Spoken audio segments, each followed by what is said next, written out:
समाचारों पर सुरेन्द्रनगर जमीन लांच केसમાં ईडी દ્વારા મોટી કાર્યવાહી કરાઈ છે। કલેક્ટર કચેરીના વધુ 2 કર્મચારીઓની ધરપકડ કરવામાં આવી ચૂકી છે। ક્લર્ક સંજય અને પટ્ટાવાળા નીતિનની ધરપકડ કરવામાં આવી છે। વહેલી સવારે ઈડીએ બંનેની પૂછપરછ હાથ ધરી હતી અને પૂછપરછ બાદ 2 કર્મચારીઓની ધરપકડ કરવામાં આવી ચૂકી છે। બંને કર્મચારીઓને રિમાન્ડ માટે સ્પેશિયલ કોર્ટની અંદર રજૂ કરાશે। બંને કર્મચારીઓ મૂળ સુરેન્દ્રનગરના રહેવાસી હોવાનું સામે આવી રહ્યું છે।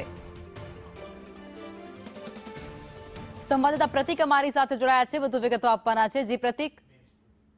લખમાં સુરેન્દ્રનગર જમીન કેસમાં હવે ઈડી ફરી એક વખત સક્રિય થઈ છે, કારણ કે ચંદ્રસિંહ મોરી અને કલેક્ટર રાજેન્દ્ર પટેલ બંને હાલ જ્યુડિશિયલ કસ્ટડીમાં છે। આ દરમિયાન આ વહીવટ છે તેમાં કોણ કોણ ભાગીદાર હતું, કોની કોની સંડોવણી છે તે બાબતે વધુ તપાસ હાથ ધરવામાં આવી હતી અને આ જ મામલે ઈડી દ્વારા કલેક્ટર કચેરી સુરેન્દ્રનગર કલેક્ટર કચેરીના વધુ બે સ્ટાફની પૂછપરછ કરવામાં આવી છે। વહેલી સવારે ઈડી ટીમ દ્વારા સુરેન્દ્રનગરમાં 2 કલેક્ટર કચેરીના સ્ટાફની પૂછપરછ કરવામાં આવી છે।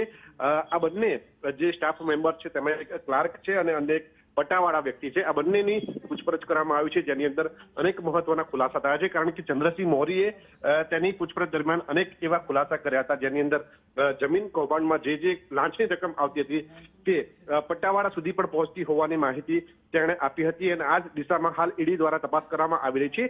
આ બંને વ્યક્તિઓની પૂછપરછમાં જો તેમને યોગ્ય જવાબ નહીં મળે અથવા તો તેમની આ જમીન કૌભાંડમાં સંડોવણી સામે આવશે તો ઈડી દ્વારા બંને જે કર્મચારીઓ છે સુરેન્દ્રનગર કલેક્ટર કચેરીના તેમની અટકાયત બાદ ધરપકડ કરવામાં આવશે અને ત્યારબાદ આ બંને કર્મચારીઓ છે તેમને સ્પેશિયલ કોર્ટમાં રજૂ કરીને તેના રિમાન્ડ માંગવામાં આવશે।